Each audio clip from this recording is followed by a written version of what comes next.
ওং নমো ভগবতে বাসুদেবায়। ওং নমো ভগবতে বাসুদেবায়। ওং নমো ভগবতে বাসুদেবায়। চতুর্থ অধ্যায় জ্ঞান যোগ। 4 নং শ্লোক। অর্জুনবাচক। অপরম ভবতো জন্ম পরম জন্ম বিভস্যত কথম ইয়াত বিজানীয়াৎম তমমদ প্রাপ্ত বাণীতি। অনুবাদ। অর্জুন বললেন, সূর্যদেব,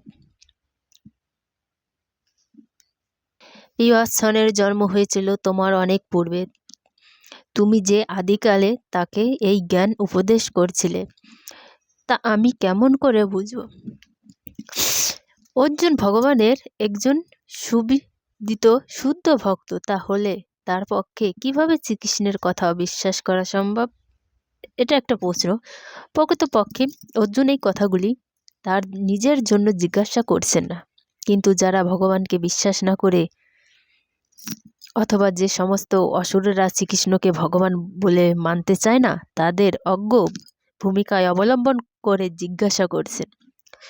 10ম অধ্যায়ে সেটি প্রতিপন্ন হবে যে অর্জুন ভালোভাবেই জানতেন শ্রীকৃষ্ণই পরমেশ্বর ভগবান, সবকিছুর উৎস এবং পরম তত্ত্বের শেষ কথা।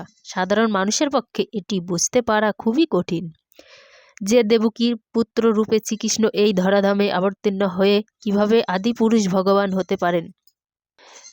তাই অর্জুন শ্রীকৃষ্ণকে এই বিষয়ে নিরসনে প্রশ্ন করছেন, যাতে তিনি নিজেই প্রমাণিতভাবে তার পরিচয় প্রদান করেন। শ্রীকৃষ্ণের ভগবত্তার কথা শুনে আজ নয়, পুরাকাল থেকে সমগ্র জগতের সকলের স্বীকার করে আসছে, কেবল অসুরেরাই তাকে মানতে চায় না। সে যাই হোক, শ্রীকৃষ্ণ যেহেতু সর্বর জন্য গ্রাহ্য প্রমাণ্য উৎস, তাই অর্জুন এই প্রশ্নটি তার কাছে উত্থাপন করছিলেন, যাতে তিনি তার সম্বন্ধে অসুরদের এবং কেবল মানুষ তাদেরই অনুগামীদের